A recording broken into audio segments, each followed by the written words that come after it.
Well, we're excited to get back at it. Obviously, not very happy with how we played on Saturday night. We've got a team that's hurting because of that, but that was Saturday. It's Monday. We got a new week. Our guys were up and at it at 5:45 this morning, watching film and pushing sleds. Our guys have a resolve to get this thing fixed, as do our coaches. We've got to grow up as a team. We got to figure out what we can do. We're glad to be back after being on the road 3 of the last 4 weeks. We're going to need, the Red Wave to hopefully be behind us this weekend for homecoming and draw from their energy. We've played well at home, and we need to play well this weekend. Are you starting to feel, I don't know what the right word would be, pressure, dissension, where people, maybe for the first time since you've been here, are starting to question your leadership? I mean, when you have a record like this, I guess it goes with the territory, but how do you process that, and do you feel that from the community right now? I don't know. I don't look at all the media, to be honest with you. We feel pressure every time we go out as a football staff. We know what we represent. We know that we're in a highly competitive business where you have to win. But we're going to do things the right way. We're playing with some young guys, not an excuse. We're playing with some young guys that we've got to coach better. And I like the effort from our group. Our execution's not been spot on, and we've got to get that fixed. We feel like we've got enough talent on this team that we know that as we keep going through the season, we will improve. But we got to improve now. We're about halfway through the season. Our guys need to grow up. Does the job get tougher when you go through something like this? I mean, obviously it does, but in terms of keeping the team focused and on board and believing in the plan, because when you lose 4 in a row and they go the way they do, it seems like it's real easy for guys to go this way or that way and stop believing in each other and believing in you. How do you address that? It's something we constantly, communicate with our team about. A year ago we had that, seesaw of a season. We got hit in the teeth. We responded, but then, at times we didn't respond very well. I like in particular the senior leadership on this team. We've got some guys that aren't afraid to be held accountable, aren't afraid to call guys out. I like our response to the locker room after the game from our captains. We've got guys that take a tremendous amount of pride in being Bulldog football players. We know this weekend's homecoming. They're not happy with how we play. We realize that playing a couple top teams in the country and then opening the league on the road is difficult. We weren't up to it. We got to own up to that as a man, look at ourselves in the mirror, figure out how we're going to get better. And the only way we know how to get better is work on fundamental football and get guys buying in and believing, which I believe what our guys are, but executing better. And we're fully capable of doing it. And does that mean changes in practice this week, or just keep doing what you're doing and do it better? We're always, tweaking things and changing things. You never stay status quo. Even when things are going successfully, you get certain points in the season where you want to, keep things fresh. But at the same time, you can't put brand new schemes in, if you're not executing the things you have. So there's always a balance there, and that's why we get paid as coaches to figure out what can we do to help our guys become successful without overloading them. Questions from the media? Mike?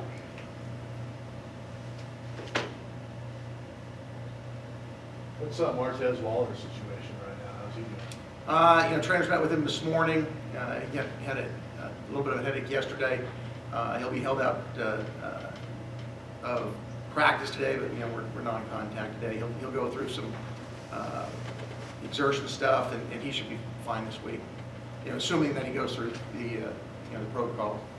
So he has to do that in order to play then, but you're thinking he may play this week? We're expecting him to play, yes.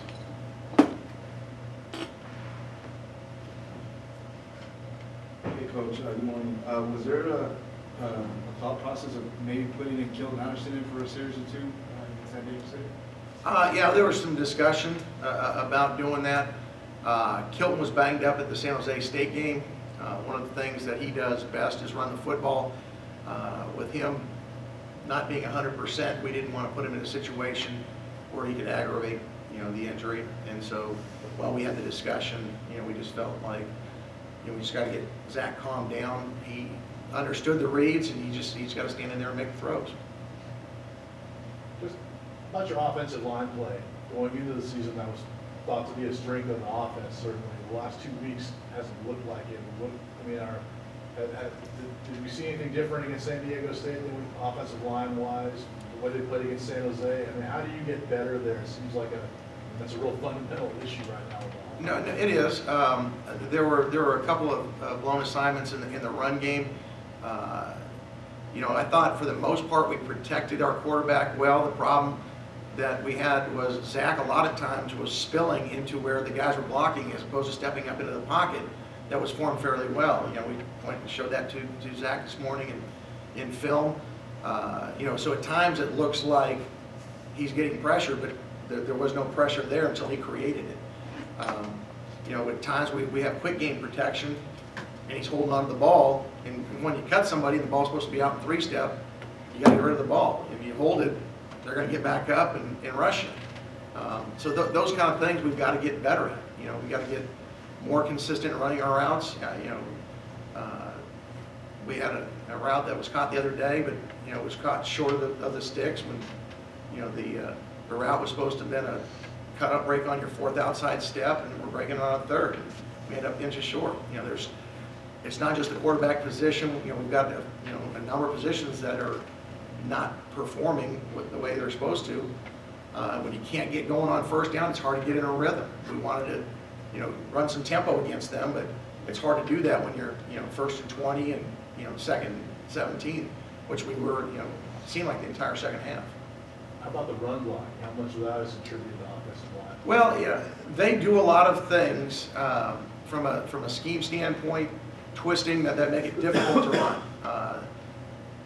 We practiced against those things. It's hard to simulate exactly what they do, but the problem is when they commit that many guys to the run, you got to hit throws to get them out of it, and we weren't able to hit those throws. We had some 3-step throws that tend to soften you up. We didn't hit them. And we got to do a better job of doing that, making them defend the whole field, not just the box.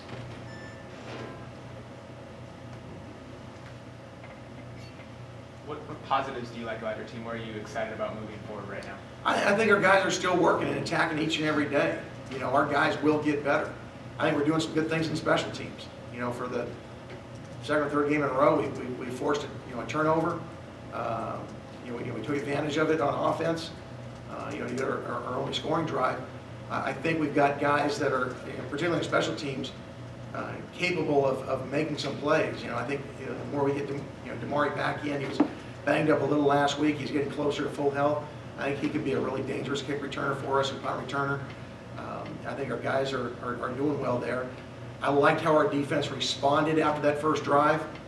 We didn't fit some runs very well in that first drive, but after that, we went quite a few series in a row of getting off the field, getting the ball back to our offense.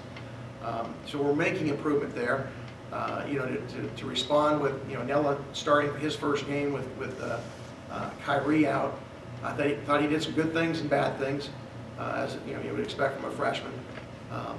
But our guys didn't look at that as an excuse. It was, hey, next guy up.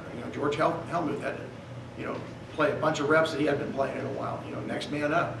And I thought Edge Row did some things production-wise. Probably had as good a game as he's had in a while. I think he's doing some good things. You look at the film, and obviously offensively we didn't do anywhere near what we expect.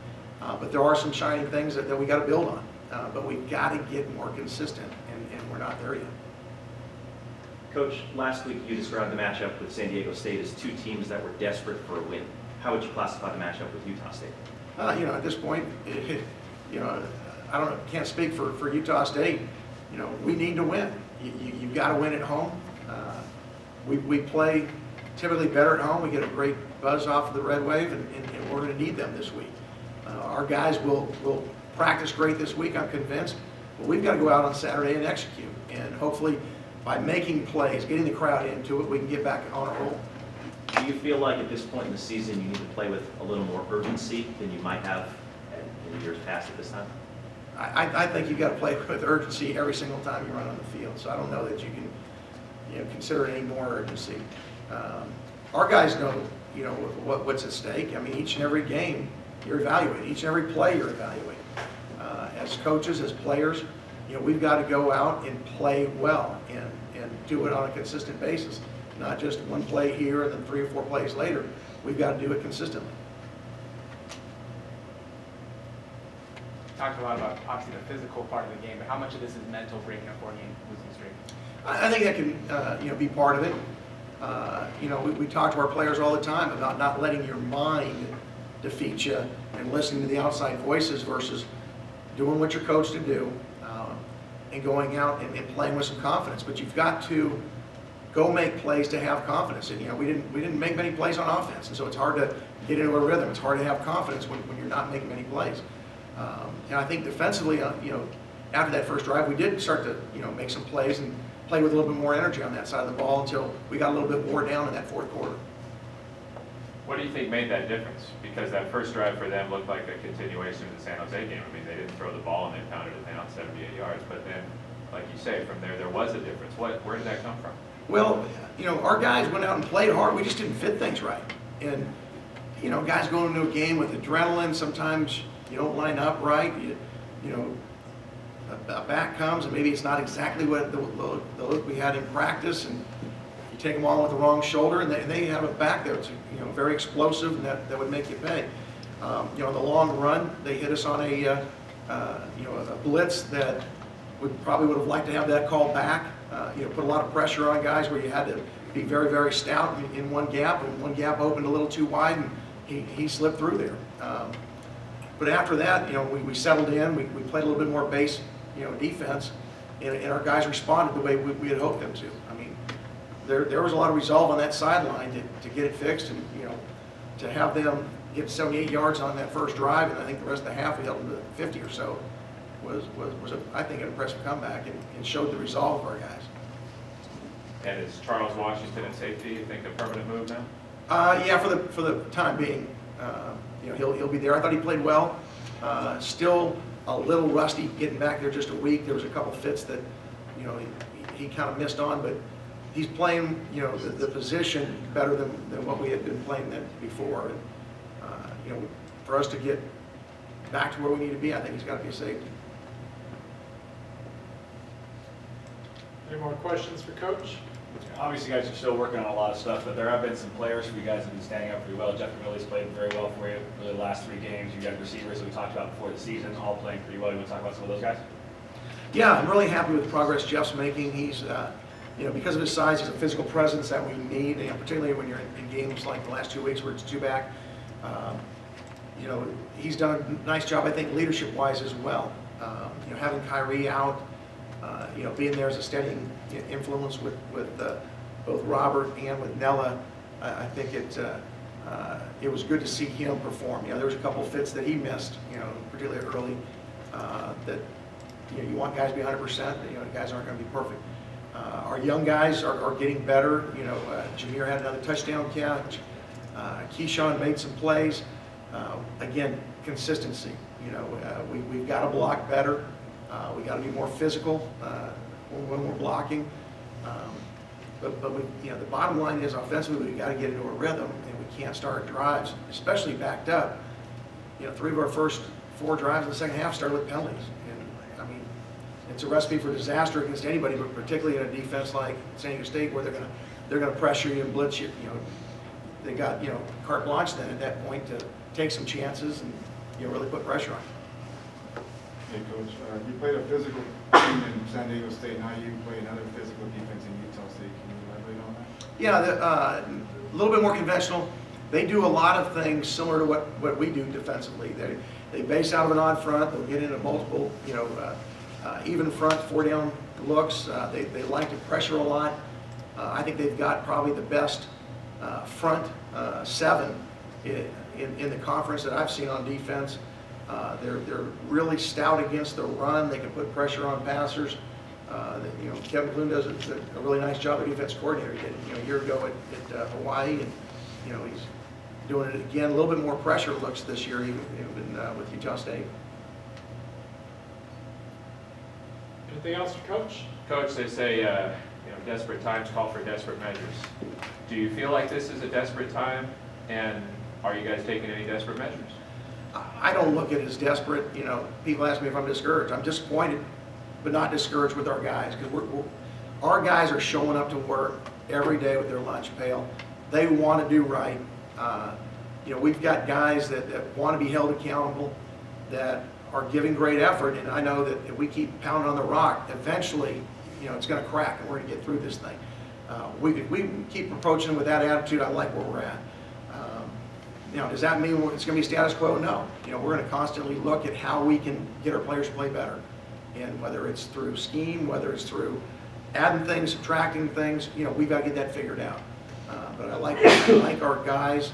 I like our leadership, and we just got to keep, you know, working harder than we have to figure this thing out. And with the quarterback position this week, what do you need from Zach? How do you paint that picture for him of where he needs to be for this team to break this losing streak? Well, it's been a consistent message from Coach Ram and our office staff too, and you know, he's got to see the field. You know, he had a great week of practice last week. We showed him, you know, the looks. Obviously, the speed's a little bit different, the size a little bit different from our scout team versus, you know, Saturday. He's got to trust that his preparation got him ready. You know, he got into the game, and you know, the adrenaline of the game sometimes can affect guys. And I think it did a little bit for him. He's got to settle in, trust what he's prepared to do, and go out and execute. Any final questions? Yeah, it's homecoming on Saturday. The last couple of games have been on the road, and obviously kind of tough situations. Is it any kind of relief to be home at Bulldog Stadium with it being a homecoming ceremony? Absolutely. You know, our guys love playing in front of the Red Wave. You know, to have all of our alums back is huge. Our guys know the legacy that they've inherited, and we haven't lived up to that, you know, as of yet. But there's still a lot of season left to go. You know, we can't worry about the rest of the season. We can worry about one game. We've got a terrific Utah State team coming in here. You know, tremendous challenge for our guys. But the fact that we've got them at home and hopefully have them back in the Red Wave here, you know, in Mass, you know, our guys are going to show on Saturday. All right, at this time, we'll let Coach go and bring up senior Bo Bonahan.